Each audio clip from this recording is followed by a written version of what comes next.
Assalamualaikum warahmatullahi wabarakatuh. Alhamdulillahi rabbil alamin, hamdal hamidin, hamdal mustaghfirin, hamdan yuafi ni'amahu wa yukafi'u mazida. Asyhadu an la ilaha illallah, asyhadu anna Muhammadan abduhu wa rasuluh. Allahumma fassalli wa sallim wa barik ala hadzal nabiyil karim wa ala alihi wa ashabihi wal mahdi khalifatihi. Amma ba'du, Allahumma akhrijna min zulumatil wahmi wal jahli ila al ma'rifati wal ilmi, amin ya rabbal alamin. Gimana kabar Bapak Ibu? Dingin? Panas? Yang panas hatinya ya.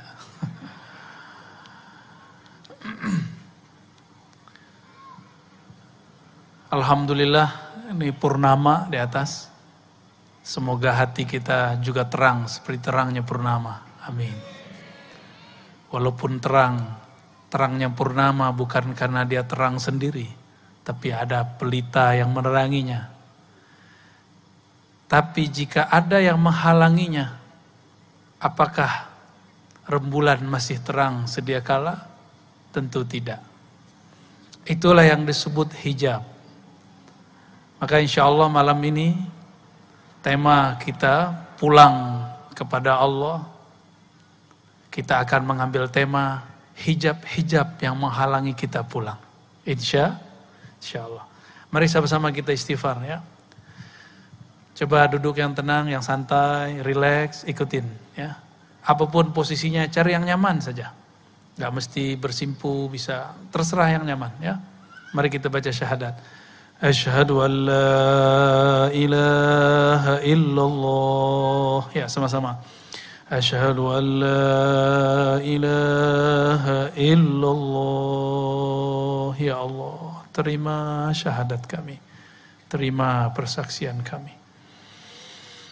Wa asyhadu anna Muhammadar Rasulullah. Ikuti. Asyhadu anna Muhammadar Rasulullah. Wahai ayahanda ruhani kami, Abul Arwah, Sayyidina Rasulullah, terimalah kami menjadi umatmu. Terimalah kami menjadi pengikutmu. Terimalah kami dalam daftar syafaatmu. Kita baca Haikal Ma'arifnya. Ahad Dzatullah. Ayo sama-sama. Ahad Dzatullah, Ahmad Ruhullah,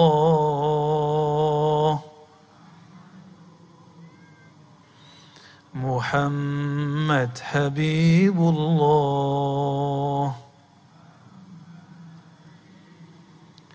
Al-Mahdi Khalifatullah. Waj'alna ya Rabbana min ahlillah.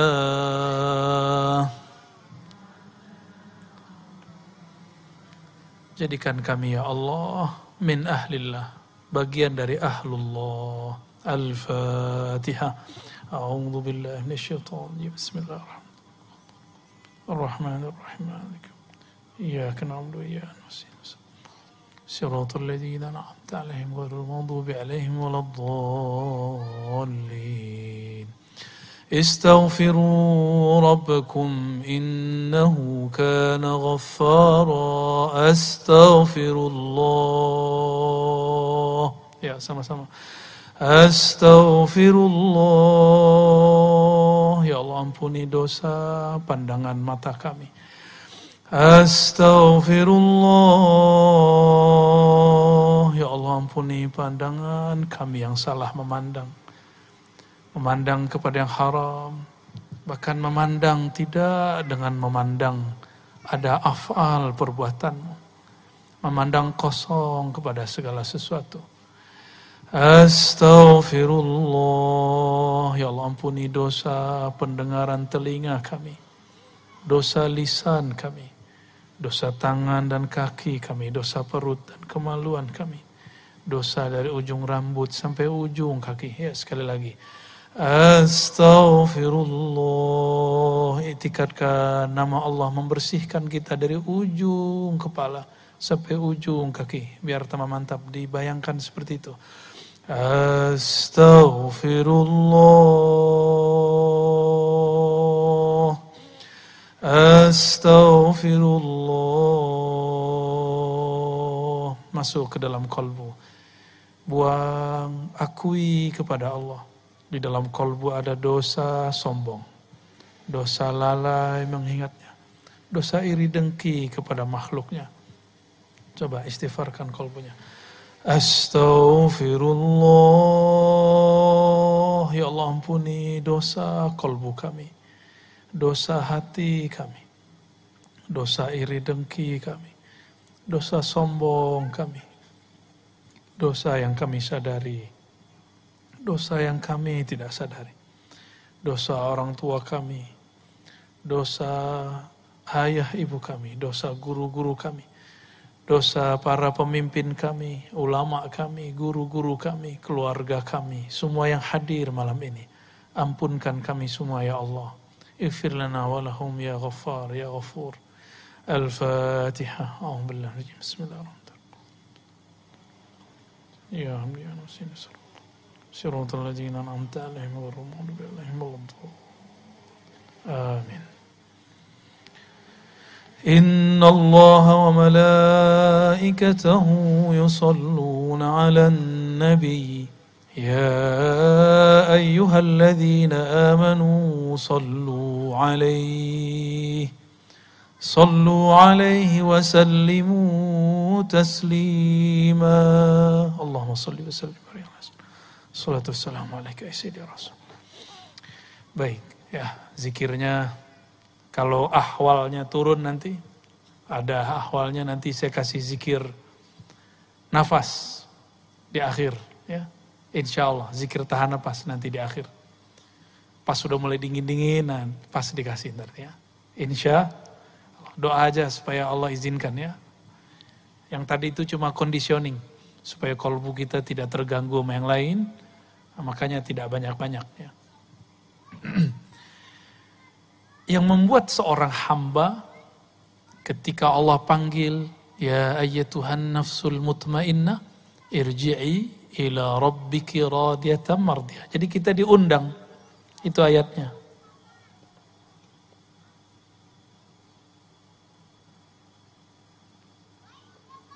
Ini belum aktif ya. Oke, sip. Ada ayatnya begini, irji'i. Ini anggap saja bahasa Arabnya benar ya. Irji'i ila rabbiki. Irji'i itu artinya pulanglah. Jadi kita dipanggil oleh Allah, wahai jiwa yang sudah tenang, pulanglah. Judulnya kita apa nih? Jalan menuju pulang. Jadi udah pas judulnya nih Paman ini. Dapat inspirasi dari mana nih? Dari ayat ini. Ini satu-satunya ayat yang menyuruh kita pulang. Kemana pulangnya? Ila rabbik. Ya.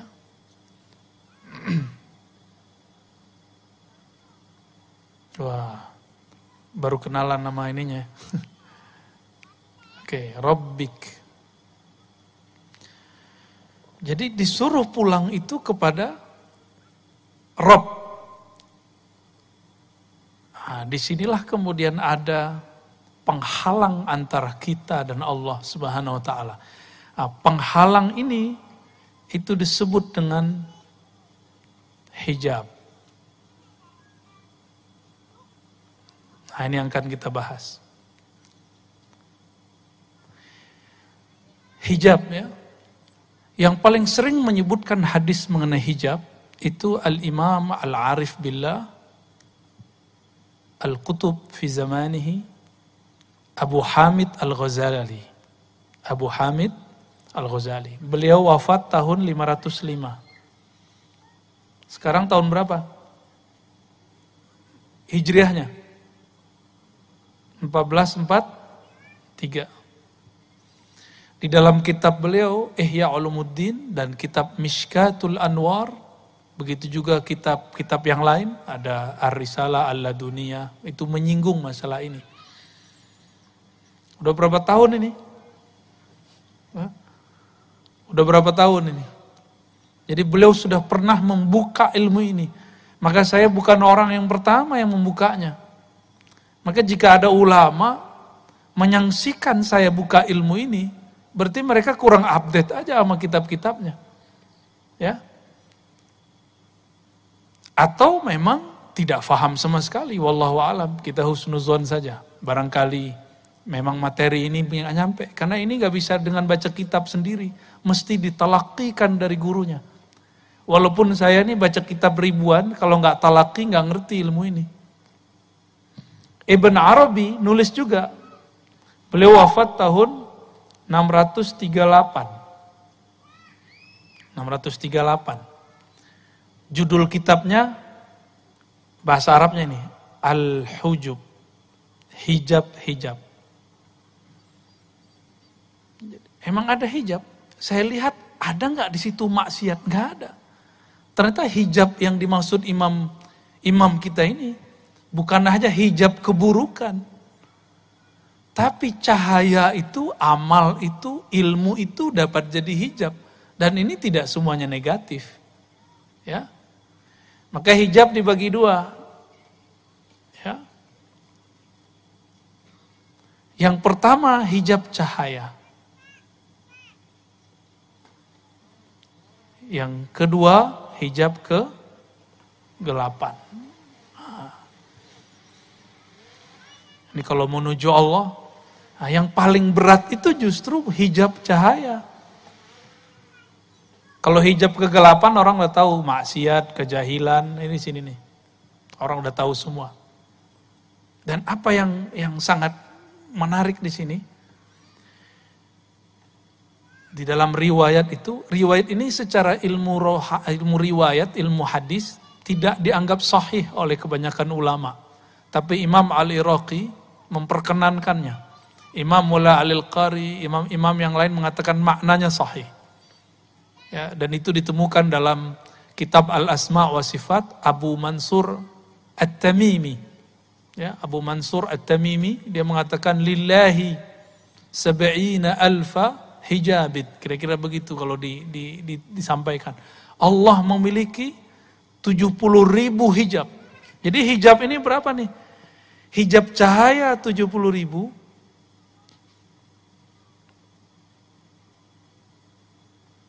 Ini 70.000 nih. Hijab kegelapan 70.000. Banyak apa dikit tuh? 70.000 Pak. Ini gimana cara ceritainnya? Ya. Dan di dalam 70.000 itu ada lagi hijab 70.000. Jadi satu hijab diurai jadi 70.000 lagi. Jadi 70.000 kali 70.000. Ini kita kalau mikirin gini jadi putus asa. Ya. Waduh, ya. Kata pasukan arwah tadi, mana panglimanya tadi? Pak Bandi ya. Saya bilang, Pak Bandi, nama antum itu tahu nggak nama apa? Bandi itu bahasa Persia artinya cahaya. Ya, artinya apa? Cahaya, itu hijab itu. Ya. Beliau meriwayatkan bahwa dulu Abah Guru sekumpul bilang kalau Al-Kutub atau Al-Ghaus dia melewati 1.000.000 makomat. Saya tambahin dalam 1.000.000 ada 1.000.000. Dalam satu makom itu ada lagi makom banyak.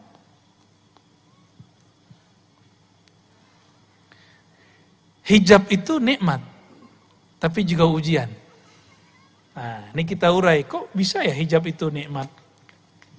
Kita ambil dulu nih hijab cahaya sebelah sini. Itu hijab. Hijab gelap. Islamnya cahaya. Apalagi nih. Pernah nyantri, berarti punya ilmu. Ilmu itu hijab. Hijab cahaya. Kapan dia menjadi hijab kegelapan? Kalau saya merasa berilmu. Nah, ini yang terjadi banyak pada ulama. Makanya ulama itu jika mereka sedang tergelincir, efeknya dahsyat. Karena kalau ulama tergelincir, dia bawa dalil. Dia akan menggunakan dalil untuk membenarkan kekeliruannya. Itu hijabnya sudah tambah lapis-lapis. Di dalam itu ada 70.000 kegelapan, kira-kira begitu. Jika dia tidak ada mursyid, murabbi, wali yang menyelamatkan dia nggak akan selamat. Inilah yang dialami oleh Imam Abu Hamid Al-Ghazali. Hijab ilmu. Orang di zaman itu nggak ada yang lebih alim dari beliau lah. Apa yang beliau pelajari, yang beliau katakan, yang menjelaskan itu jadi ilmu yang mustaqil, yang sangat pakar beliaunya. Tapi di situ Imam Ghazali merasa kesepian. Ngomongin Allah tapi tidak merasakan Allah. Ya. Bicarain Nabi Muhammad, tapi kok nggak bisa nangis, nggak bisa rindu. Istighfar, menjelaskan makna istighfar dahsyat, tapi membuat kolbu kita tersentuh dengan istighfar dia nggak bisa. Maka Imam Al-Ghazali kemudian mengalami kesepian yang luar biasa sehingga dia tidak bisa berbicara hampir sebulan. Dalam satu riwayat dikatakan bahwa 15 hari. Itu Imam Ghazali. Karena hijab tadi dia menyadari kok ada hijab dalam diriku. Nah, Imam Ghazali nggak selamat sampai ketemu seorang imam namanya Abu Ali Al-Farmadi atau Farmadi. Di Indonesia ada orang namanya Permadi ya. Tapi dia ini ya, bukan ahli tarekat. Sepertinya ahli kebatinan. Barangkali dulu ayahnya seorang yang pernah terinspirasi oleh tokoh ini. Abu Ali Al-Farmadi mengajarkan zikir khafi, baca nama Allah di dalam kolbu, masukkan ke dalam kolbu. Inilah yang saya talqinkan beberapa bulan yang lalu. Bulan apa tuh Paman? Masih ingat gak? 6 bulan ya. Zikir Abu Ali Al-Farmadi ini yang saya talqinkan. Dan itu gak pernah saya talqin secara terbuka kecuali di sekitar sini, Kirom ya. Bagian mana? Kiram apa namanya itu? Kiram Park. Ya, gak tahu juga kok bisa di sini. Ya. Dulu kita sembunyiin ya. Saya menyembunyikan ijazah, izin dari guru saya itu udah lama sekali. Ya. Ya lumayan lama lah kita bersembunyi dengan penampilan ngajar hadis gitu, ngajar akidah, debat sama Wahabi gitu. Ya, padahal tuh enggak saya banget itu ya. Udah enggak seneng. Makanya sekarang sudahlah kita yang ini aja lah yang kita dalami. Ya. Abu Ali Al-Farmadi mengajarkan zikir Allah di kolbunya Imam Al-Ghazali. Atas dasar itulah Imam Ghazali kemudian nulis di kitab Ihya, di kitab Kimia Sa'adah, di banyak kitab bahwa menyebut nama Allah itu salah satu yang bisa membuka hijab. Tapi ingat, ketika dibuka hijabnya, nama Allah sendiri itu ada hijabnya. Gitu. Per huruf itu ada hijabnya, bayangkan. Nah ini ilmunya Abah Guru dulu nih, satu huruf itu diurai oleh beliau. Satu huruf itu ada hijabnya Pak. Alif itu ada hijabnya. Makanya aneh jika ada seorang ilmuwan atau kiai mengatakan huruf itu tidak ada makna sampai dia terangkai. Berarti dia nggak mengerti hakikatul huruf. Alif lam mim itu ada maknanya, maka jadi satu ayat. Alif lam ra ya. Apalagi? Alif lam apalagi? Alif lam mim sad, ada ha mim kaf ha ya ain sad. Itu ada maknanya semua. Sayyidina Ali kalau doanya pakai kaf, ha, ya, ain, sad. Apa yang diminta jadi. Sayyidina Ali. Dan riwayatnya sahih. Diriwayatkan oleh Ad-Darimi As-Saghir ya. Ad-Darimi yang akidahnya agak kurang oke, tapi dia meriwayatkan ini. Kaf, ha, ya, ain, sad. Itu kaf itu ada maknanya sudah. Ya. Ini kaf sudah ada maknanya. Ha udah ada maknanya, ya. Oh. Dan jika ada habaib yang menentang tentang ilmu huruf, berarti dia sedang menentang datuknya. Sahibul Ratib, Ratibul Haddad, siapa namanya? Al-Habib? Al-Habib Abdullah Al-Haddad. Ini ilmunya, kutubnya para habaib. Dalam kitab Tasbitul Fuad, ya, apa kata Al-Habib Abdullah Al-Haddad? Huruf-huruf ini disebut dengan huruf nuraniyah. Huruf-huruf nuraniyah. Makanya ribat tuh kita kasih nama nuraniyah. Itu bacanya nuraniyah. Huruf-huruf cahaya. Dan dulu para sadah Ba'lawiyah, kan Datuk Kelampayan kan juga masih zuriat, masih sayyid. Al-Idrus, ya. Itu kalau mereka zikir, kadang-kadang pakai satu huruf itu, alif, alif, alif, alif. Bidah nggak tuh? Bidah nggak tuh zikir begitu?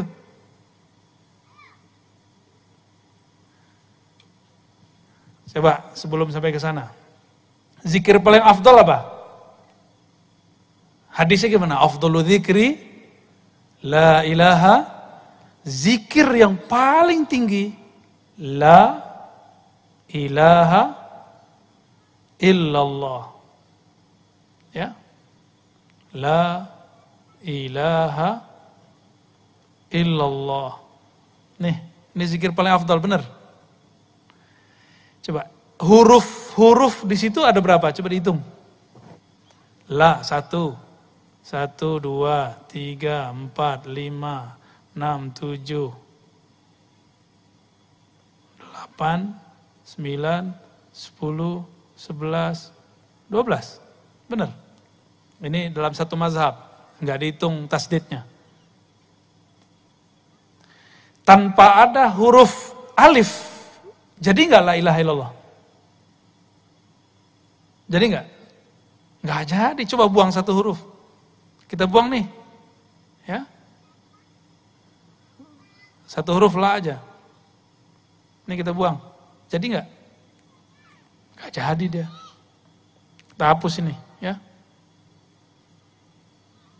Bacanya apa? A-ilah illallah. Jadi pertanyaan jadinya. Apakah ada Tuhan selain Allah? Atau alifnya kita panjangin. Lamnya kita panjangin, alifnya kita hapus. Jadi begini. La. Maka baca la ilaha illallah di saat kita masih sadar mesti sesuai dengan makharijul hurufnya. La ilaha illallah. Beda kalau sudah jazbah, sudah ekstase. Itu bunyinya apa aja boleh. Ya.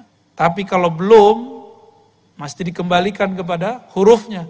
La ilaha illallah. Kan lama-lama tambah kenceng tuh, boleh.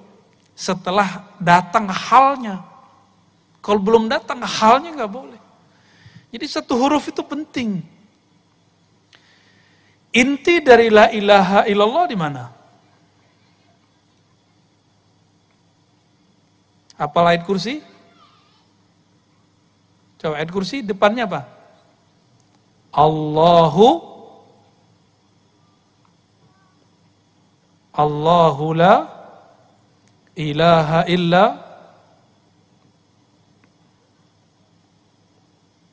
Nah, coba lihat. Ngantuk gak? Kalau ngantuk kita bubar deh. Coba lihat. Allahu la ilaha illahu. Kalau yang biasa kita zikirkan apa? La ilaha illallah. Kita biasa zikir begitu. Dalam bahasa Arab, lafaz yang ini, ya, lafaz illallah, ini disebut isbat. Apa arti isbat? Gak ada namanya isbat kan? Aman. Isbat itu artinya menancapkan, menetapkan dalam kolbu. Kalau bagi orang belajar talqin, dihentakkan di dalam kolbu, itu diisbatkan. Maka kita kalau waktu talqin masih ingat gak? La ilaha. Nah, ini rahasia. Jadi Allah itu memilihkan ilah. Coba baca il. Menghentak ke bawah gak? Illallah. Jadi ketika il itu kita sudah menghunjam ke dalam dada ini. Illallah. Itu namanya isbat. Ya. Isbat. Ya. Itu namanya. Isbat itu ditetapkan, ditancapkan dalam kolbu. Biji apa yang ditancapkan? Cinta kepada Allah Subhanahu wa ta'ala. Kalau sering-sering, banyak-banyak, kolbu kita luas, tenang aja. Kolbu itu ranahnya, tanahnya, ruangnya lebih luas daripada Kirom. Lebih luas ini mah nggak ada apa-apanya ini. Lebih luas dari langit dan bumi. Maka dalam hadis qudsi yang maknanya disepakati oleh ahlullah, para wali-wali Allah, ma wasi'ani ardi wala samai. Tidaklah dapat menerima pandanganku, tajalliku, ya, langit dan bumi. Innama wasi'ani qalbi abdil mu'min. Yang mampu menerima cuma kolbu hambaku yang percaya, yang mengisbatkan. Jadi iman itu isbat di kolbu. Jadi syarat orang talqinnya sukses, dia harus percaya dulu sama gurunya, bahwa gurunya bersambung kepada Rasulullah Sallallahu Alaihi Wasallam. Kalau nggak masuk kalimah ke dalam kolbunya. Nah ini isbat namanya. Suatu kali Imam Abu Bakar Asy-Syibli, murid daripada Al-Junaid, kawan daripada Al-Hallaj. Tapi sebenarnya Syibli ini juga belajar kepada Al-Hallaj. Kata Imam Asy-Syibli, dia udah lagi sekarat. Jika aku mati, jangan talqinkan kepadaku kecuali nama Allah, Allah, Allah. Bertanyalah murid-muridnya, ashabnya, sahib-sahibnya, kawan-kawannya. Wahai Tuan Guru, bukankah Nabi katakan laqinu mautakum la ilaha illallah. Ajarkan orang yang sakarat, orang yang mati atau yang telah mati, la ilaha illallah. Kok engkau menyuruh Allah, Allah? Kata beliau, la ilaha illallah itu mainan saya. Ya. Saya sudah bersama dia. Ana ma'ahu, saya sudah bersamanya. Udah jangan diganggu, cukup Allah, Allah. Ya. Maka dia cuma zikir Allah, Allah. Jadi inti dari la ilaha illallah apa? Lafaz Allah. Namun baca Allah itu kalau tidak ditalkinkan, tidak ada tekniknya, nggak ada rasa juga. Nggak ada rasa juga, karena hurufnya itu ada rahasia, ada cahaya di situ.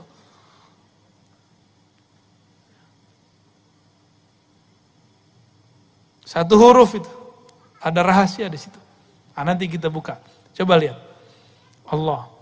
Di ayat kursi dan ayat kedua Ali Imran, Allahnya taruh depan. Allahu la ilaha illahu.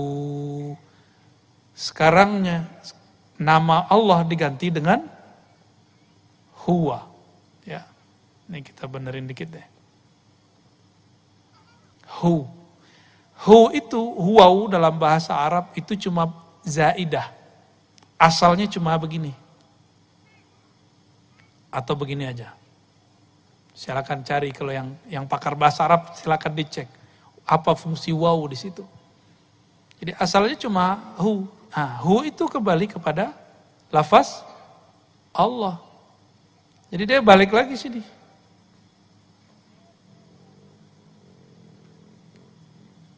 Apa arti hu? Apa mana hu? Kalau terjemahan biasa apa? Bahasa Inggris he, cocok logi gitu. Who, he. Cocok apa cocok logi? Tahu udah jawab sendiri deh ya. Who, he. Huwa. Ya. Tapi dari dulu kita bacanya who. Salah satu wiridan kami yang kami dapat dari kecil itu 3 ayat terakhir surah Al-Hasyr. Huwallahu alladzi la ilaha illahu. Benar? Suka gak baca itu?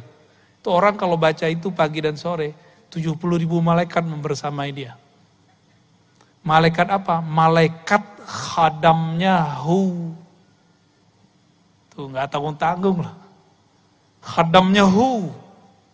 Itu malaikat ulwiyin, malaikat tinggi. Bukan malaikat sufliyin. Bukan malaikat bumi, malaikat langit langsung.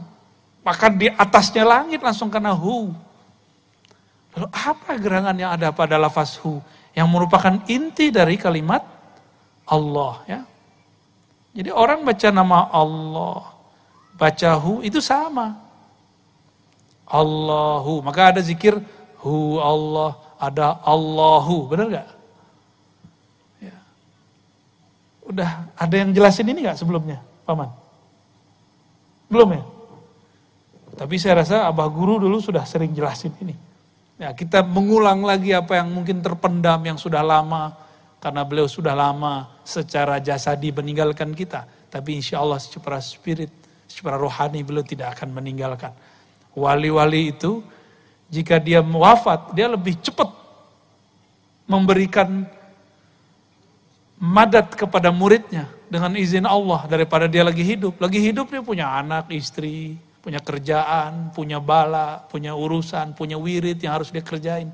Tapi kalau dia sudah wafat, itu al-madad yang Allah berikan kepada mereka, dijamin dengan lafaz ahya'un inda rabbihim. Mereka hidup di sisi Allah Subhanahu wa ta'ala. Ya. Ini hubungannya. Jadi hu itu adalah inti daripada lafaz Allah. Jadi kalau diringkas la ilaha illallah, intinya ada pada lafaz Allah. Lafaz Allah intinya ada pada lafaz hu. Atas dasar itulah kenapa zikir la ilaha illallah zikir paling afdal. Karena ada satu huruf ini, hu itu. Coba ambil nafas. Buang. Itu bunyi enggak? Kalau pakai hidung. Buang.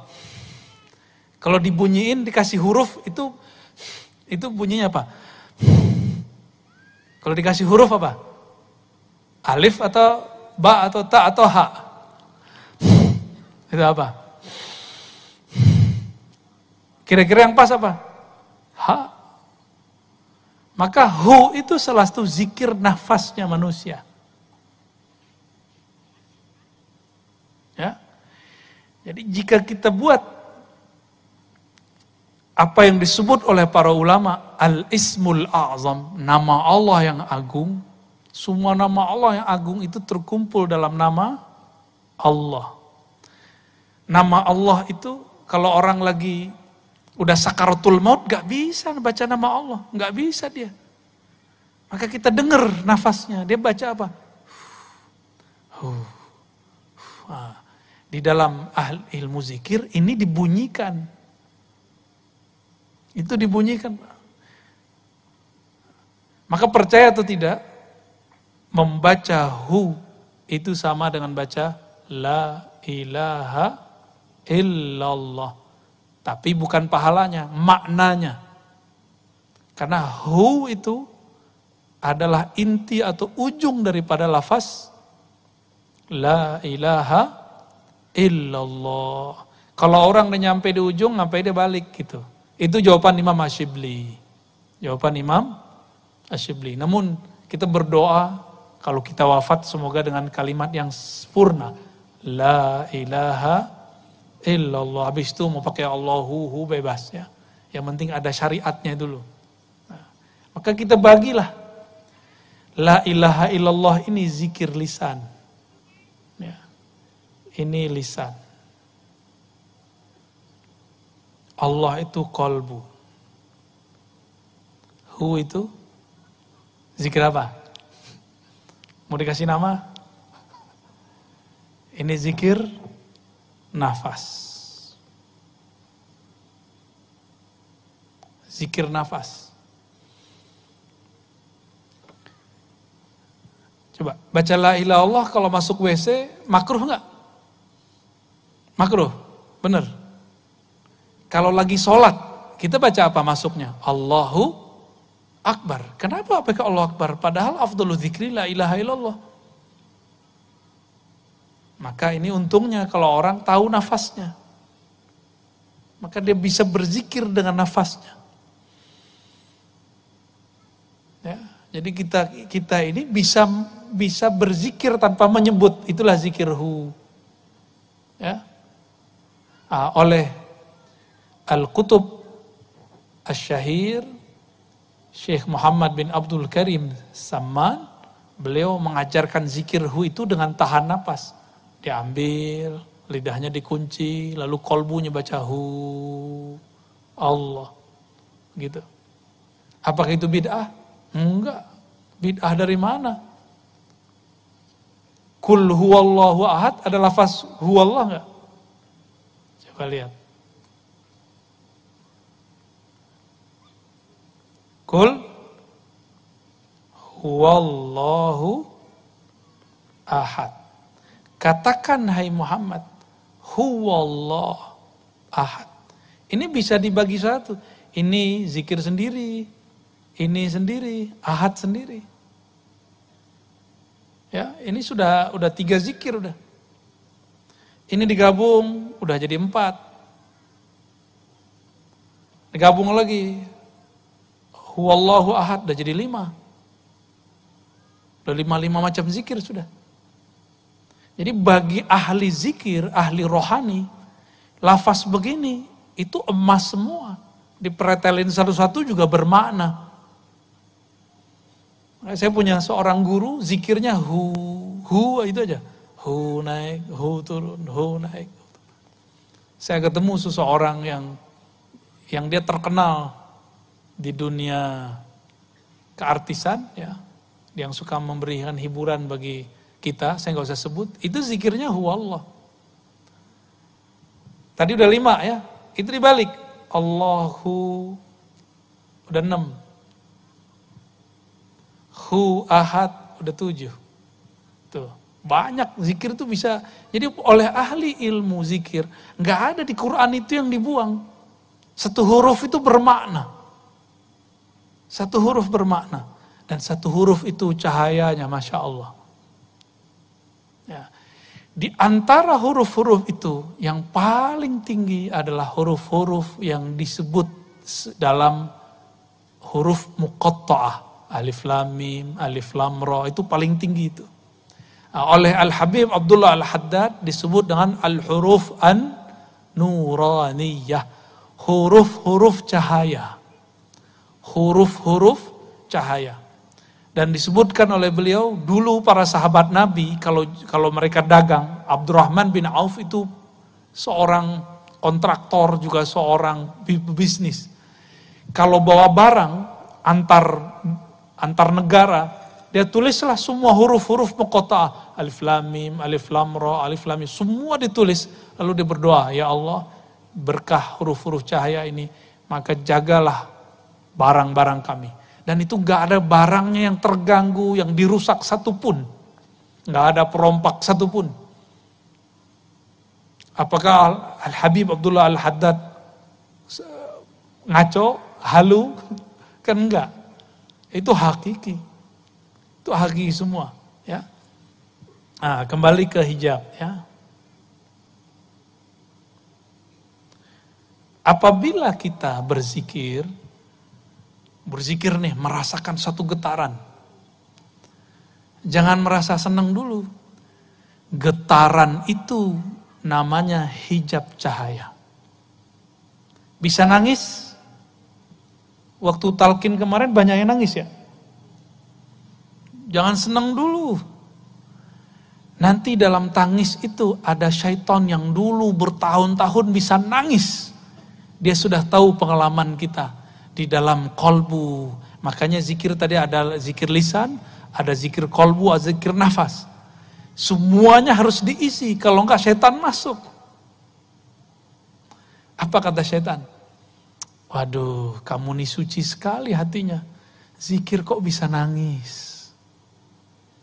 Ya. Kolbumu sangat bening. Pernah ngerasa gitu nggak? Terus pura-pura ngambil ini. Nah, biar kedengaran sama orang. Biar kedengaran sama orang samping. Wah, samping saya orangnya nangis nih. Hatinya tersentuh nih. Hati-hati. Itu cahaya, tapi dalam cahaya itu ada hijab. Apa yang terasa saat itu? Merasa diri suci, itu namanya ujub. Maka Imam Ibnu Mubarak, saya pernah membahas ini di luar, mengatakan ada satu riwayat kata beliau, nangis itu ada 9 macam. Ada 9 macam tangisan.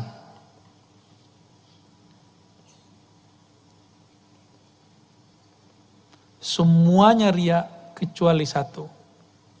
Tangis apa itu? Tangis karena takut kepada Allah Subhanahu wa ta'ala. Orang nikah nangis, orang cerai nangis, lahir anak nangis, mati bapaknya nangis. Itu nangis biasa aja. Muhasabah bisa nangis, kejepit kakinya nangis. Apalagi putus cinta nangis, cintanya diterima nangis, banyak tangisan. Kata 9 itu bukan menunjukkan batasan, menunjukkan banyak. Tangisan itu banyak, tapi cuma satu tangis yang diterima Allah. Itu tangis karena takut kepada Allah. Nah, takut ini bisa didapat dengan menyebut namanya, mengenalnya. Nah, ada orang kayak kita ini mungkin yang hadir ini hatinya suci-suci lah ya, insya Allah ya, amin. Senang aja dibilang suci. Ya, ada orang dari kecil seakan-akan gak pernah maksiat, zikir, tapi gak pernah bisa nangis. Maka disitulah perlu ada hijab yang kedua, kegelapan. Ini kan cahaya, taat dari kecil, ilmu, nyantri, ikut majelis zikir. Ada orang gak bisa tersentuh. Dia sudah taat tapi dia bingung. Kok sholatku gak ada rasa ya? Kok zikir ikut pengajian tapi kok masih gelisah? Orang-orang seperti ini ketika melihat pas zikir, pas talqin, dia lihat samping kok nangis, depannya nangis, kirinya nangis. Kok dia gak nangis? Di situ dia merasa sesuatu, apa yang salah dalam diriku? Berdoalah dia, ya Allah, kenapa hatiku keras sekali? Besok Allah jawab doanya. Allah takdirkan dia diuji dengan hijab kegelapan. Kalau orang taat sekarang dia maksiat. Wah, keenakan maksiat.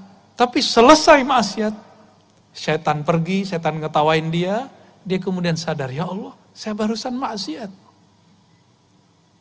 Dia segera pulang, dia ambil sajadah, dia mandi tobat, dan dia kemudian sholat tobat. Baru saja takbir, matanya langsung meleleh. Tuh, dalam kegelapan ada cahaya. Sebagaimana dalam cahaya ada kegelapan. Maka gak boleh putus asa kalau maksiat. Sebagaimana gak boleh GR, sok suci kalau taat. Itu maknanya. Ini yang berkali-kali dikalamkan Imam Notoilah Sekandari ya. maksiatun awrasat dhillan wa, orang-orang yang maksiat lalu menghasilkan rasa hina wan kisaran, ya, hatinya kayaknya remuk. Itu kadang-kadang lebih baik. Ini bukan nyuruh maksiat loh ya. Ini saya nggak nyuruh maksiat loh besok. Lebih baik kadang daripada taat tapi membuat istikbara, orang sombong. Jadi terbayang tadi kalimat begini, hijab. Dalam hijab ini, dalam hijab cahaya itu ada hijab yang lain. Ada hijab lain, berlapis terus. Beginilah terus. Enggak ada habisnya. Jadi dalam cahaya itu ada gelap, dalam gelap itu ada cahaya. Selalu. Coba rasakan, sholat subuh besok pagi. Pulang, tetangga kita enggak sholat subuh. Dalam hati ngomong apa? Munafik. Nabi ngomong, sholat yang paling berat itu bagi orang munafik, sholat isya dan subuh. Sepertinya dia munafik. Antum sholat, tapi sholat yang bercahaya itu, di dalamnya ternyata ada kegelapan. Maka hati-hati. Ya. Karomah, karomah itu gelapnya lebih dahsyat daripada taat biasa. Maka saya sering dengar orang ngomong, gak ada orang lebih sakti daripada saya. Itu saya sering dengar orang begitu. Berarti dia tertipu sama karomahnya. Dia lupa karomah itu sendiri bahasa Arab. Itu artinya kemurahan Allah. Allah pemurah kepadanya, diberilah dia karomah. Kalau Allah gak pemurah, gak dikasih. Dia lupa dengan itu. Maka suatu kali ada seorang murid dahulu, dapat ijazah dari gurunya, kamu sholawat nih, ntar ketemu Nabi. Sholawatlah dia bertahun-tahun gak ketemu Nabi. Sampai dia kemudian hampir syak. Tapi dia ingat-ingat wajah gurunya, gak jadi syak. Dia sholawat, lagi sholawat, lagi sholawat, lagi. Ribuan udah gak pakai hitungan dia, ngitungnya cuma sampai 1000, kalau udah 1000 dia gak ngitung. Ketika suatu hari Jumat, mau berangkat Jumatan, si murid ini mau sholat duha, tertidur. Mau wiridan, mau salawat seribuan, tertidur. Di dalam tidurnya dia bertemu Rasulullah SAW. Bangun tidur, ini cerita pendeknya. Dia bingung, lah saya sholawat selama ini, kok Nabi gak ketemu-ketemu? Giliran tertidur kok Nabi ketemu? Gimana tuh Pak? Dibukalah kitab Al-Hikam, ketemu di dalam Hikam. Ya, kenapa Allah memberikan warid? Itu namanya warid. Warid itu anugerah dari Allah. Bukan bersamaan wirid. Supaya seorang murid tidak merasa dia mendapatkan warid karena wiridnya. Ya, jadi ini jawaban bagi yang sudah beramal selama ini, yang ngamalin sholawat ini, sholawat itu, pengen kaya baca waqiah ya. Kok nggak kaya-kaya? Kaya sih ya, kayak orang kaya, tapi bukan kaya. Kenapa? Karena kita diberikan warid anugerah bukan karena wirid itu, tapi karena Allah memang ingin memberi. Kapan Allah ingin memberi? Di saat hamba sudah siap untuk menerima. Ya, di saat hamba sudah siap untuk menerima. Jadi kalau dapat wiridan, zikiran dari guru, dari mursyid, amalkan aja. Maka dulu kita punya password. Masih ingat nggak waktu talqin kita bacain? Ilahi anta maqsudi. Hafal ya? Coba baca sama-sama. Ilahi anta maqsudi waridhaka matlubi. Ya Allah, hanya Engkau tujuan kami. Hanya ridhamu yang kami cari. Allah ridhonya apa? Ridhonya sekarang nggak dapat rasa, udah ridho aja.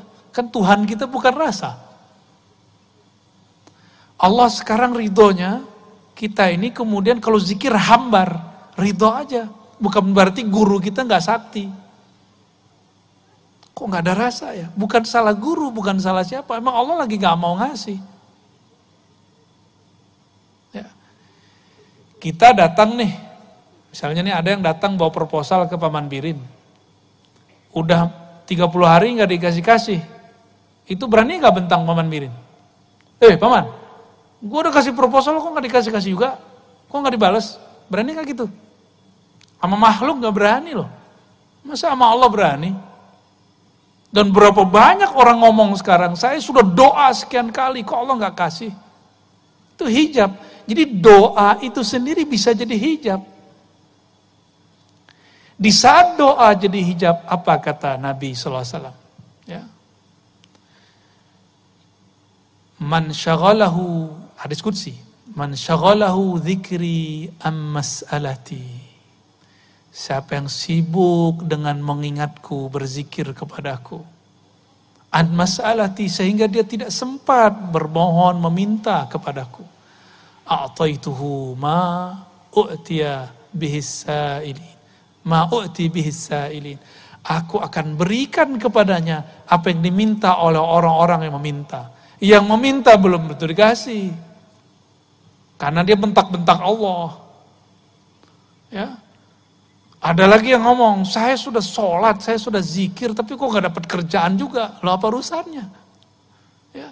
Dia sholat, zikir di atas sajadah. Kalau mau cari kerja, dia jalan di muka bumi Allah. Itu dua hal yang berbeda. Jangan disama-samain, apalagi yang lagi cari jodoh. Ya. Lagi nyari jodoh, duduk di atas sajadah gak cukup. Harus kemudian ngomong, bersilaturahim. Ya, para jombloan dan jomblowati. Selamat jomblo ya.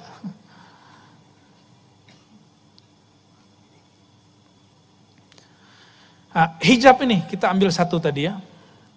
Kita ambil nih hijab. Ini hijab zikir. Ini teman-teman, hijab yang sangat tebal sekali itu hijab zikir. Tebal sekali. Maka zikir itu banyak. Zikir itu sangat banyak. Tapi hijabnya hijab cahaya.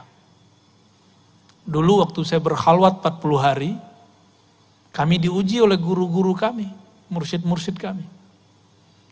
Jadi disuruh zikir malam hari, 12.000 kali sekian. Besok pagi, nah nanti dilihat ujiannya, besok pagi atau sore. Sore kita mau berbuka, nanti pada ngobrol. Waduh, hari ini saya ngantuk sekali. Kenapa? Malam tadi zikir 12.000 kali 7. Jadi hijab gak tuh? Dia zikir 12.000 kali 7, itu cahaya. Tapi dia sebut zikir itu jadi gelap, namanya ujub. Ada lagi satu lagi, wah ente banyak amat zikir begitu. Saya belum sampai 1.000, itu sudah fana. Padahal dia ketiduran. Ngorok. Ya. Tahu-tahu udah subuh. Ketiduran disebut fana. Tahu fana ya? Karam. Tenggelam dalam nama Allah. Enggak, dia enggak tenggelam kok, dia ketiduran kok. Wah, lu cemen, baru nggak nyampe. Saya 1.000 aja udah hilang. Udah fana. Masa 7 kali 12.000 gak fana-fana. Ada satu yang diam. Yang diam ini merasa, gue diam aja deh.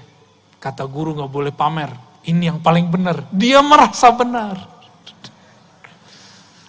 Maka hari itu gak ada yang lolos. Satu pun gak ada yang lolos. Malam besok zikir lagi terus lah begitu. Adalah 10 hari. Saya nggak tahu saya lolos apa enggak tuh. Kenapa bisa begitu? Ternyata iblis yang dulu namanya Azazil itu ahli zikir. Dan saya udah sering membahas itu. Azazil berzikir berapa lama? 18.000 tahun. Ada yang pernah zikir selama itu? Kayaknya 18 menit sudah langsung fana.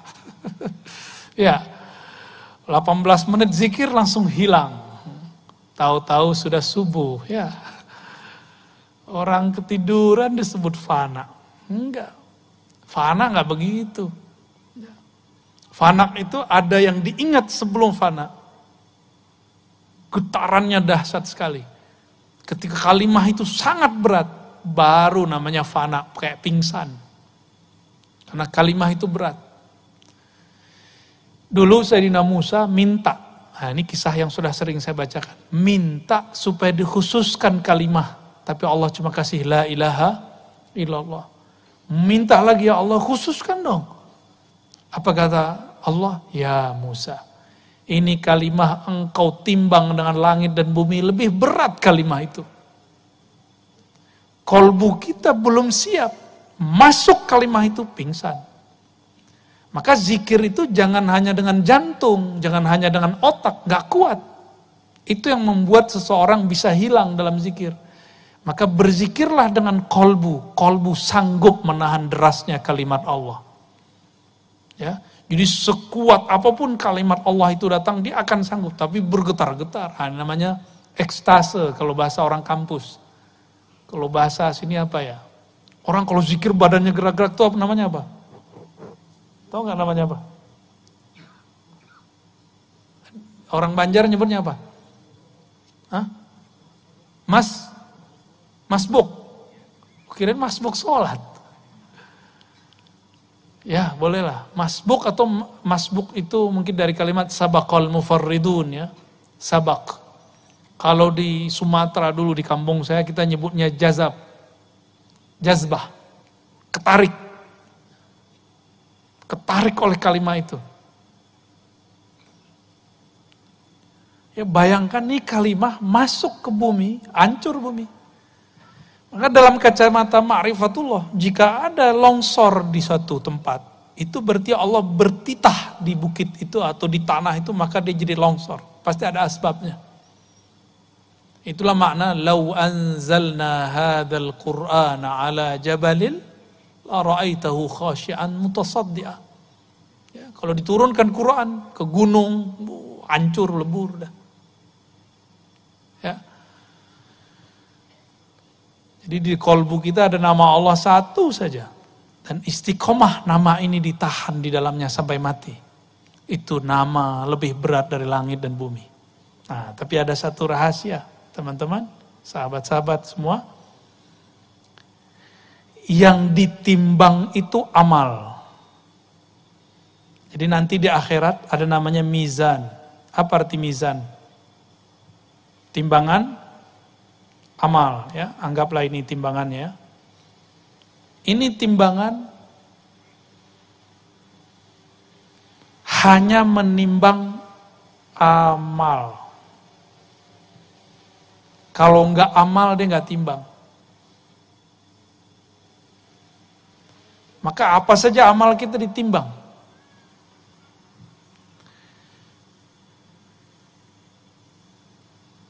Yang enggak sanggup ditimbang oleh mizan ada. Kalimah Allah masih bisa ditimbang. Masih bisa ditimbang. Ini yang disebutkan dalam hadis Imam Baihaqi. Ada orang bermaksiat sepanjang hidupnya, sebelum meninggal dia tobat di tangan seorang wali. Meninggal. Sebelum mati dia tobat. Di tangan seorang wali, wali ini mengajarkan nama Allah. Maka dia meninggal, di kolbunya cuma ada satu modal, yaitu lafaz Allah. Di riwayat Imam Tirmizi, la ilaha illallah. Jadi ini digabung sama aja. Ditimbanglah semua amal buruknya, ditaruhlah di sini. Ternyata amal buruknya sepanjang hidupnya. Dicari amal baiknya nggak ada. Nyapa orang nggak, ada orang nyapa dia bilang apa lo lihat? Ada orang bantu dia bilang, yang so-soan, gue juga bisa. Malah nyuruh. Lebih dari itu, malah nyiksa orang dia. Nggak pernah baik ke pasangannya, nggak pernah baik ke anaknya, nggak pernah baik ke tetangganya. Semua orang dia sakiti. Tapi di hatinya gelisah, dia mengatakan, ini nggak benar cara hidup begini. Maka dia datang kepada seorang wali. Ya. Wali ini mengajarkan nama Allah Subhanahu wa Ta'ala. Ketika sudah ditimbang, kira-kira kalau amal baiknya nih, ini kan baik nih, nggak ada isinya. Yang berat yang mana? Yang buruk. Ketika amal buruknya berat, malaikat azab sudah siap mengikat dia dengan ikatan dari api neraka. Ya, udah siap nih. Tahu-tahu Allah berfirman, wahai para malaikatku, tunggu. Buka dulu kolbunya, buka dulu dadanya, siapa tahu ada sesuatu di dalam dirinya. Dibukalah dadanya, ternyata jantungnya menyebut nama Allah. Itu yang dia pegang sampai sebelum mati. Kata Allah, ambil itu. Ambil itu jantung, pindahin ke timbangan. Lebih berat mana? Lebih berat nama Allah. Maka yang sudah ditalkin berapa bulan yang lalu, tolong diamalkan itu. Walaupun 40 kali ba'da sholat. Ya. Habis sholat, diam sebentar, istighfar, baca Fatihah, tawasul yang kita mau, Nabi, Abah Guru Sekumpul, Syekh Saman, atau siapapun ya, yang jadi guru kita. Lalu kemudian kita zikir sebentar. Allah, Allah, 40 kali aja. Kalau lagi sibuk 7 kali, tapi pelan-pelan. Kita nggak cari angka di akhir zaman ini. Di akhir zaman ini yang kita cari adalah kualitas. Nah, ada yang nggak bisa ditimbang. Itu nama Allah masih bisa ditimbang.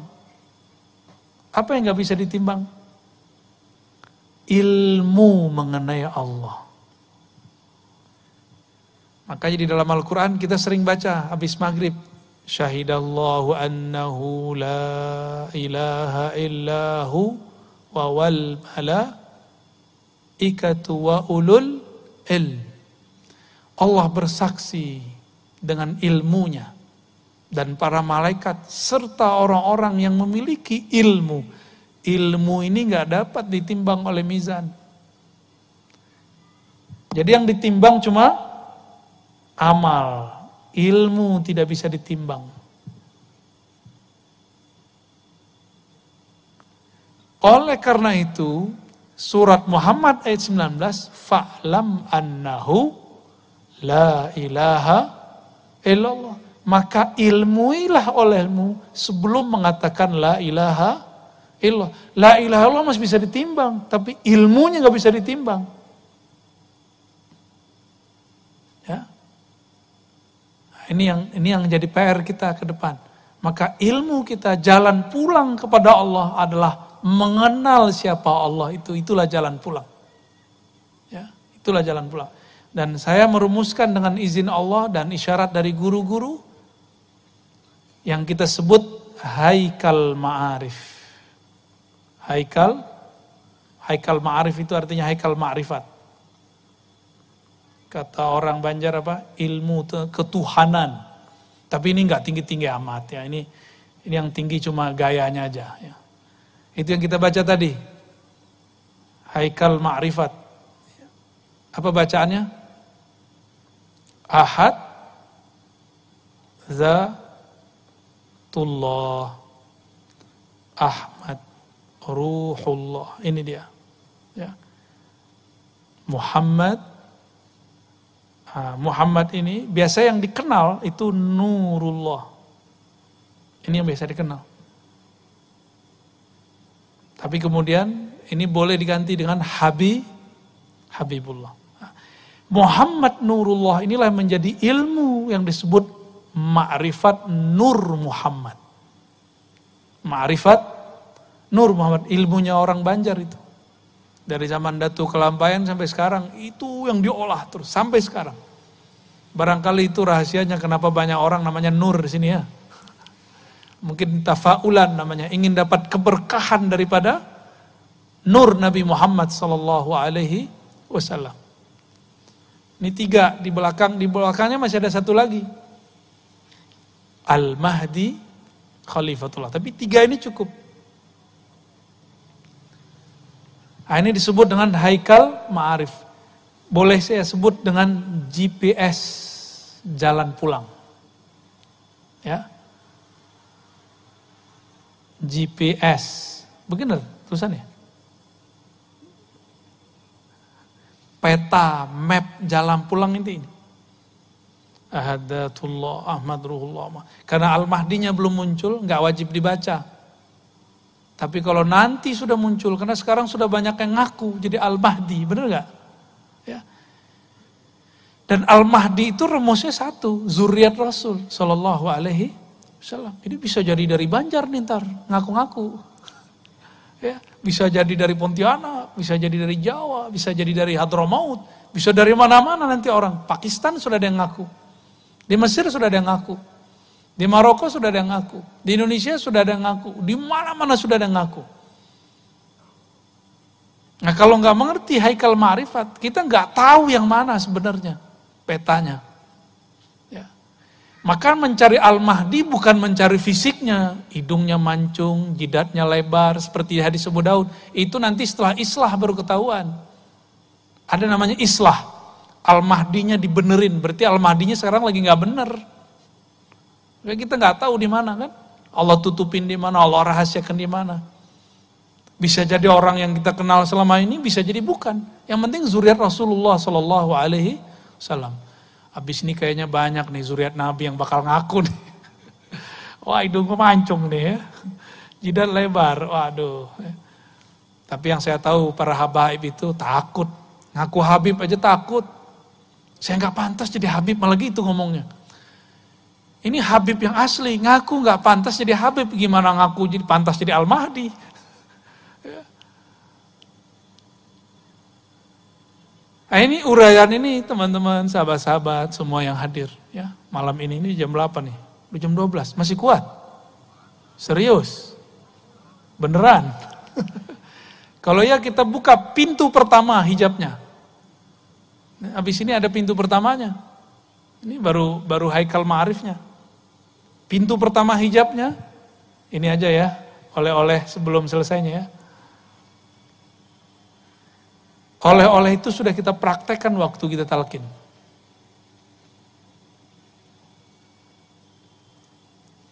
Jadi hijab apa saja. Jadi anggaplah kita akan menuju Allah. Maka banyak tangga-tangga di sini, jalannya macam-macam sini untuk menuju kepada Allah Subhanahu wa taala. Pintu gerbang pertamanya di sini itu bernama Taubah. Tapi bukan seperti yang kita bayangkan. Astagfirullah, bukan itu. Taubah. Taubat. Itu pintu hijab pertama. Mau pulang kepada Allah, ini pintu hijab pertamanya.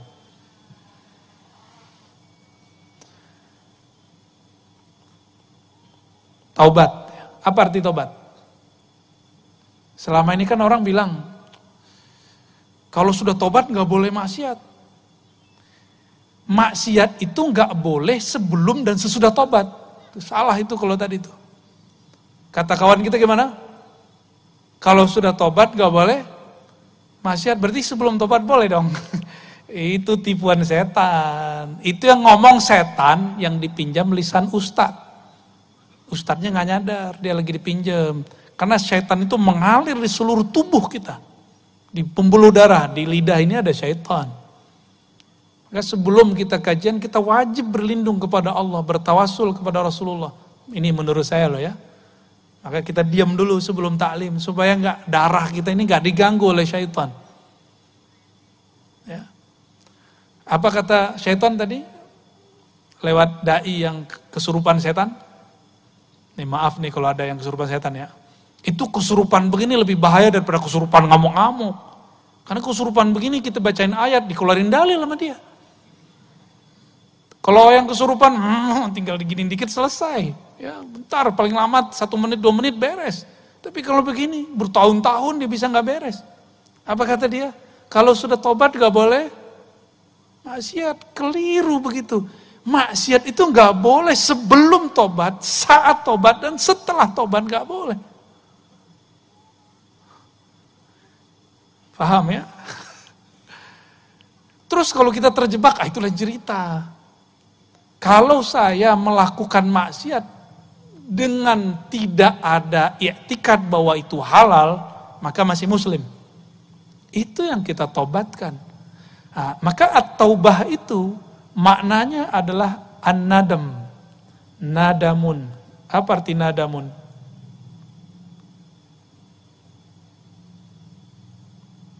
Menyesal. Jadi menyesali sebelum nyawa berpisah dengan badan. Itu yang disebut nadam. Maka aslut taubah an-nadamu. Mengaku kepada Allah bahwa kita sudah salah jalan. Nah, ini yang paling penting. Nadam itu menyesal. Besok terjadi lagi, itu urusan besok. Kan kita nggak tahu masa depan kita. Ada yang tahu besok taat atau maksiat? Ada nggak? Itu kan bagian dari ilmu gaib. Jangan kemudian berbicara yang gaib. Kita nggak tahu kalau Allah nggak kasih tahu. Mungkin nggak besok orang yang tobat malam ini maksiat lagi? Mungkin nggak? Ini kata kuncinya mungkin. Sebagaimana dia mungkin tetap taat. Benar nggak? Kemungkinannya sama. Maka Allah berikan di dalam diri orang ini namanya kasab. Usaha untuk memilih. Ini yang kita pertanggungjawabkan nanti. Nah, tobat itu ada tingkatan-tingkatannya. Ada tingkatan tobat ya. Tobat sambal. Bukan, nggak masuk. Itu tobatnya Banjar tuh. Ya. Tobat pertama, apa tobat pertama? Kita kalau bagian tobat, pasti dari dosa yang zahir, benar ya? Dari mabuk, zina, korupsi, mata jelalatan, ya enggak? Cuma gitu doang. Emang gitu doang? Terus Nabi kenapa masih tobat? 100 kali, 70 kali. Apa Nabi jelalatan matanya? Apa Nabi korupsi? Kan enggak. Terus Nabi tobat dari apa? Berarti ada yang ditaubatkan Rasulullah, bukan dosa yang zahir. Nah, maka tobat yang pertama kita boleh sebut taubatul awam atau tobat zahir. Ini awam. Tobatnya dari dosa yang zahir. Orang awam mengira kalau sudah tobat di bab ini sudah selesai, sudah suci. Maka jangan heran banyak orang awam ini sok suci. Banyak orang awam berani bentak kiai. Nanti di akhir zaman, ini sudah mulai-mulai. Orang awam bentak kiai. Antum akan lihat, gak lama lagi.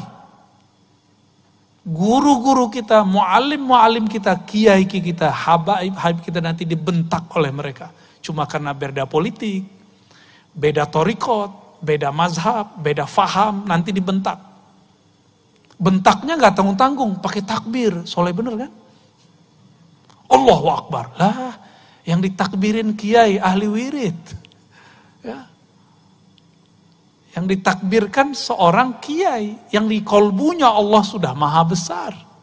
Ya mantul lah nama Allah itu.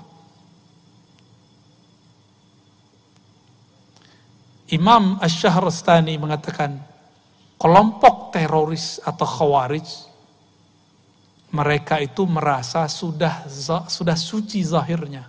Mereka menjaga diri daripada dosa-dosa yang zahir ini. Tapi mereka tidak menjaga dirinya dari dosa yang batin. Maka ada tobatnya khawas. Tobatnya khawas dari dosa yang batin. Batin ini kita sebut bukan kolbu ya, nafsiyah.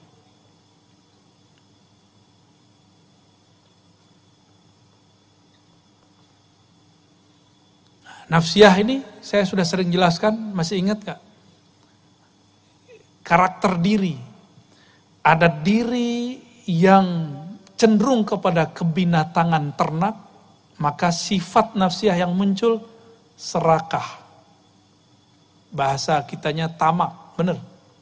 Ya. Itu bahasa kita apa bahasa Arab tuh? Tamak. Tomak, ya. Apalagi syahwat. Nah, itu nafsiyah, bagian-bagian kebinatangan ternak. Siang tadi kita puasa, apa yang kemudian sedang dididik di situ? Itu emosi. Ya. Jadi dosa daripada emosi. Nah, ini yang kemudian lagi coba dibenerin. Hari ini masih emosi nggak? Ada komentar orang di Facebook, di WA, emosi nggak? Wah, masih belum lolos tuh. Ya, jangan balas. Kata Nabi, jika ada orang mencacimu, syatamahu, au qatalahu, falyakul inni shaim. Ada orang nyerang kamu, ngata-ngatain kamu, tolong katakan, saya sedang shaim. Apa arti shaim? Sedang menahan ini semua. Ini emosi. Nah, ini namanya sifat buas. Emosi, prasangka. Coba, siang tadi, walaupun puasa, pernah berprasangka nggak sama orang di depan kita lagi naik motor, naik mobil? Pernah ada? Tuh, udah rusak puasanya udah. Nggak diangkat, serius, nggak diangkat sama sekali. Kan puasa mau naik nih, tanpa hijab kepada Allah. Puasa itu nggak ada hijabnya. Nah, ketika ini terjadi, ini menjadi hijab. Inilah hijab serakah, syahwat, emosi, prasangka. Nah, ini hijab kegelapan. Ada hijab cahayanya di sini. Nah, hijab cahayanya gimana? Puasa nih. Teman kita di kantor nggak puasa. Kita bilang, ahli neraka kau. Padahal kan kita bisa berbaik sangka. Kamu sakit gula ya? Kan bisa begitu. Atau sakit gila. Ya. Kan bisa begitu kan? Bisa begitu. Jadi bisa dibalik. Kenapa kita nggak membaliknya? Yang paling berat, kalau yang berbuka itu orang yang dianggap wali. Pernah nggak ketemu wali buka puasa siang hari? Saya ketemu Pak. Itu saya sempat ragu sama dia tuh. Ini beneran wali nggak? Ya. Tapi ternyata teringat ada satu kalam yang dinukil Imam Sya'rani, dinisbatkan ke Abu Hanifah. Tapi saya yakin ini bukan kalam Abu Hanifah. Kalau ada seorang muslim atau seorang wali, seorang mukmin berkata sesuatu, melakukan sesuatu, harus kita takwil. Maksudnya kita husnuzon kepadanya dengan 70 makna alternatif. Jadi kalau kita ngelihat, ya, misalnya nih, lagi puasa, terus teman kita jalan sama seorang perempuan. Yang menurut kita, mungkin waktu dia nikah kita gak diundang. Selingkuhan baru nih. Kita lagi puasa ya. Itu dulu, sekarang prasangka itu yang paling gawat adanya di dunia sosial, media, sosmed. Nah, ada orang-orang atas nama amar ma'ruf nahi mungkar, lalu membicarakan orang lain dan dia mengatakan, ini bagian dari amar ma'ruf nahi mungkar. Dia nggak sadar, dia sedang mengotori jiwanya dengan nyebut-nyebut kesalahan orang. Belum tentu orang itu salah. Ini mesti diingatkan, umat harus diingatkan. Ada yang begitu nggak? Namanya tahdzir, mewarning. Udah jadi panitia kebenaran dia. Ya. Jadi yang dia tahzir berarti sesat. Kalau dia enggak. Ya. Lupa sama diri sendiri. Ya. Itu terjadi bukan di orang awam, pada ulama. Hati-hati. Di kalangan ulama itu terjadi. Atas nama membela kebenaran, dia kemudian melakukan kebatilan. Dan dianggap kebatilan itu boleh. Dianggap kebatilan yang dia katakan itu, ya, itu sebagai nasihat. Itu cahaya, ingin amar ma'ruf nahi mungkar, cahaya enggak? Tapi di dalamnya ada kebatilan. Kalau enggak belajar ilmu tentang hijab, enggak bisa memahami itu dengan baik. Enggak dibimbing sama guru. Maka bimbingan mursyid itu enggak boleh berhenti. Sampai sekarang walaupun saya sudah diijazahi irsyad, saya masih punya mursyid dan mursyid saya banyak. Kita ditegur bagian ini, ditegur bagian, dan itu indah sekali ketika ada yang mengingatkan. Harus dibimbing rohani kita. Ya, jadi jangan berhenti punya mursyid ya. Jangan berhenti sama sekali. Mesti punya pembimbing rohani. Kalau berhenti, ya nanti akan ada rasa-rasa itu muncul. Maka taubatnya Khawas bukan saja dari kegelapan, ya, tapi juga dari cahaya.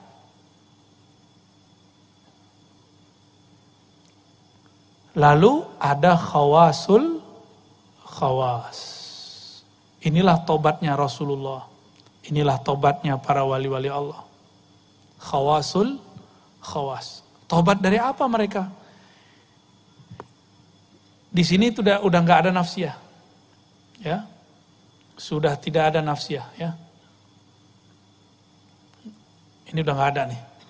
Di bagian khawas ini sudah tidak ada kecenderungan kepada nafsu, udah nggak ada.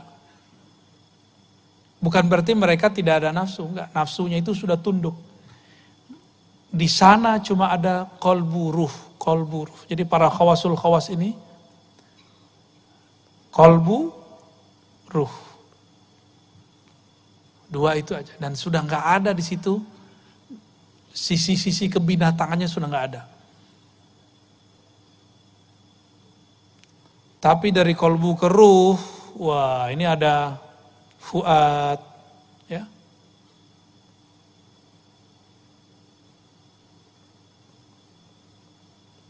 Ada di situ lub, ada di situ sir. Ini hijab ke sininya sudah 70.000, di sini 70.000. Ya kalau dikali-kaliin semua jadi jutaan jadinya. Ya. Maka seorang wali-wali besar itu tidak mungkin mereka kalau nggak dibantu oleh Allah, tidak dapat syafaat Rasulullah, tidak bersanad kepada guru-guru wali Allah, nggak mungkin bisa menembus ini. Kita mikirin satu aja udah berat, Pak.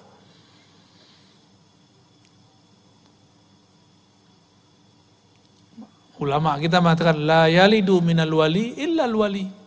Maka jika ada seorang wali, kalau dia punya murid, pasti muridnya jadi wali. Pasti jadi wali. Gurunya wali syaitan, muridnya jadi wali syaitan. Berarti jangan senang dulu tadi ya. Wali apa dulu nih? Gurunya waliullah, muridnya waliullah. Kalau perkataannya Imam Sya'rani lebih dahsyat. La yalidu minal kalb ilal kalb. Gak lahir dari anjing kecuali anjing, gak lahir dari ayam kecuali ayam, gak lahir dari ular kecuali ular, gak lahir dari seorang wali kecuali wali. Itu kata-kata kasar dari beliau ketika beliau sudah gergetan dengan orang-orang yang sok-sok wali. Kita ini gak pantas lah dengan makomat itu. Kecuali Allah kasih dan Rasulullah beri syafaat. Semoga Allah kasih dan Rasulullah diizinkan beri syafaat untuk kita semua. Ya. Ini aminnya kayaknya amin udah mau selesai ini ya. Iya. Gimana? Udah? Cukup? Gimana Pak? Udah ngantuk belum? Ini tambah panas ini kalau diterusin. Ya? Sahur.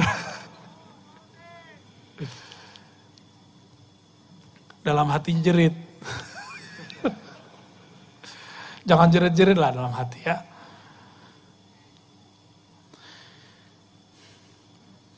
Lalu Nabi ketika istighfar 70 kali, itu istighfar apa? Level 2, istighfar dari kegelapan dan cahaya, benar? Lalu Nabi itu cahaya bukan?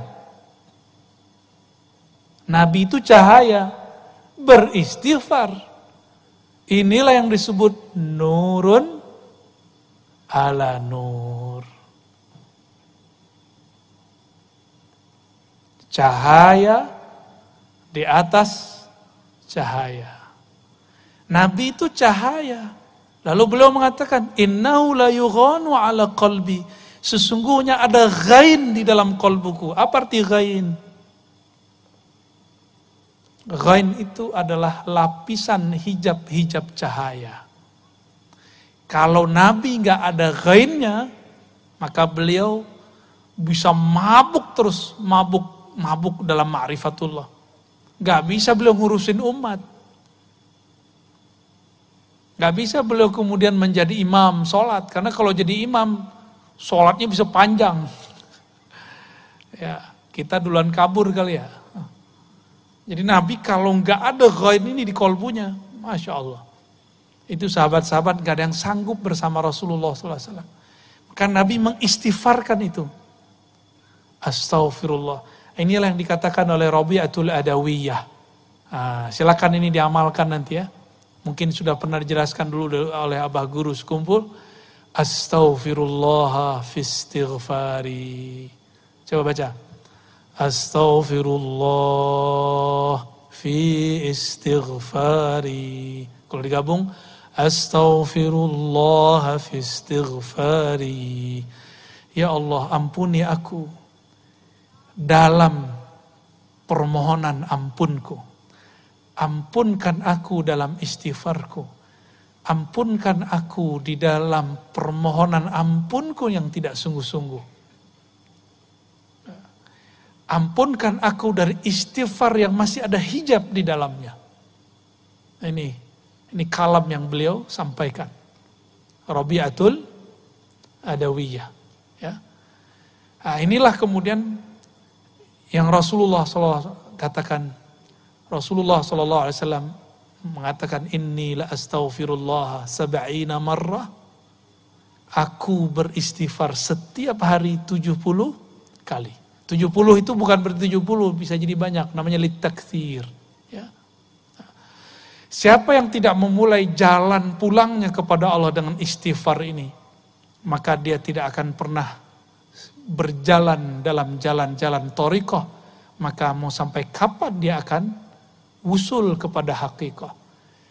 Jadi mulailah menyadari diri, menyesali diri, mengakui kesalahan diri, datang sehina-hinanya kepada Allah, baru bisa zikirnya nikmat. Baru takbir dalam sholatnya nikmat. Jadi kalau ada orang bertanya, kenapa sholat saya tidak khusyuk?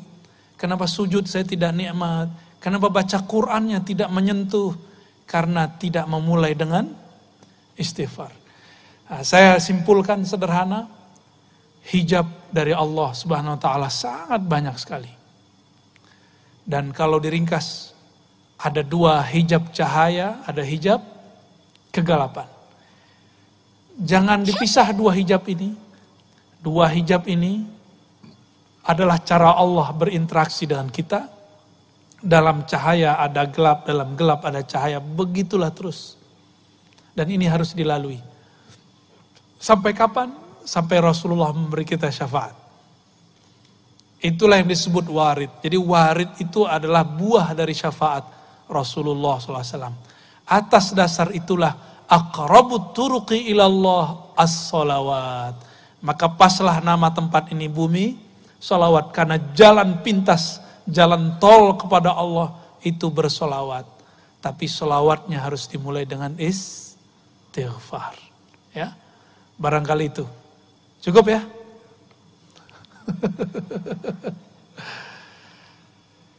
Insya Allah next time kita jelaskan sholawat apa aja nih sholawatnya.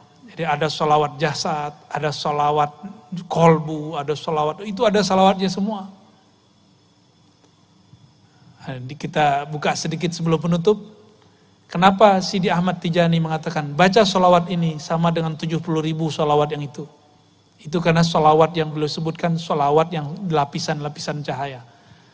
Lihat orang tawaf, yang paling dekat Ka'bah cepat nggak selesainya. Yang jauh, dia udah muter 1, kita sudah muter 5. Kalau kita di dekat Ka'bah. Sholawat itu ada yang seperti itu, ada yang di dalam Ka'bahnya dia. Kira-kira begitu. Ya. Maka beruntunglah orang-orang yang thariqahnya diisi dengan sholawat, yaitu cinta kepada Rasulullah Sallallahu Alaihi Wasallam. Ya, saya rasa cukup karena sudah mulai kedinginan, sudah mulai teriak sahur, sahur. Karena sudah dikasih tadi zikir istighfar, zikir nafasnya dipending dulu. Ya, halnya belum turun ini. Nggak tahu kenapa ya. Insya Allah lain waktu kita kasih zikir nafas insya Allah. Sekarang amalkan saja yang tadi. Astaghfirullah hafiz istighfari. Ampunkan ya Allah permohonan ampunku. Semoga Allah meridhoi siapapun yang hadir. Siapapun yang berjasa mengadakan kajian ini. Orang-orang yang datang pada malam ini. Orang tua kita, guru-guru kita semua. Semoga mereka dan yang hadir ini diridhoi oleh Allah. Bibarakatil Fatihah. Alhamdulillah. Alhamdulillah Rabbil Alamin. Iyaka na'budu wa iyyaka nasta'in. Siratal ladzina an'amta 'alaihim. Allahumma rahmanir rahim. Ya karim ya azim. Salli ala nabiyyina Muhammad. Ya Allah, sampaikan salawat kami, rindu kami, salam kami, cinta kami kepada Nabi Muhammad sallallahu alaihi wasallam. Ya Allah, saksikan bahwa kami bersaksi, menyatakan, mengakui bahwa tiada yang berhak disembah kecuali Engkau. Bahwasannya Nabi Muhammad adalah kekasih Engkau. Nabi Muhammad adalah nur Engkau. Nabi Muhammad adalah Rasul dan Nabi Engkau.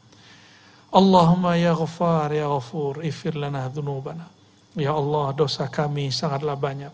Dosa dari ujung mata sampai ujung kaki.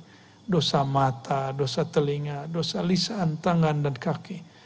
Dosa yang kami sadari, yang tidak kami sadari. Dosa sombong di dalam diri. Dosa merasa suci di dalam nafsi. Ampunkan ya Ghaffar ya Ghafur. Hanya Engkaulah yang dapat mengampuni kami. Hapuslah semua maksiat dan noda hitam dalam kalbu kami. Allahumma ya muqallibal qulub, wahai yang membolak balik hati kami. Malam ini kami masih bertawajuh menghadap kepada Engkau. Setelah ini kami tidak tahu ya Allah. Esok pagi kami tidak tahu ya Allah. Esok lagi kami tidak tahu ya Allah. Semuanya dalam ilmu yang gaib masih di sisimu ya Allah. Namun kami bermohon ya Allah, jadikan kami minalladzina qalu rabbunallah tsumma istaqamu. Bagian dari orang-orang yang mengatakan Rabb kami, Tuhan kami, pencipta kami hanyalah Allah. Lalu mereka beristiqamah. Allahumma ya muqallibal qulub, tsabbit qulubana ala dinika wa ta'atik. Wahai yang membolak balik hati kami, tetapkan hati ini bersamamu. Tetapkan hati kami taat kepadamu. Dan wafatkan kami dalam husnul khatimah. Allahumma ya nur, ya man huwa nur ala nur. Wahai sang maha pemilik cahaya, cahayailah kalbu kami yang gelap dengan nur keilmuan darimu, nur ma'rifat mengenalmu, nur yang tiada ujung dan batasnya, nur syafaat Nabi Muhammad sallallahu alaihi wasallam. Allahumma ya Allah ya Rahman ya Rahim ya Karim, ij'al khawatimana bihusnil khatimah. Jadikan akhir hayat kami akhir yang indah, akhir yang penuh taubat, akhir memandang wajah kekasihmu Rasulullah sallallahu alaihi wasallam, akhir mendapatkan ridha daripada Engkau. Rabbana atina fid dunya hasanah wa fil akhirati hasanah wa qina adzabannar. Wa sallallahu ala nabiyyina Muhammad walhamdulillahi rabbil alamin. Demikian dari kami. Assalamualaikum warahmatullahi wabarakatuh.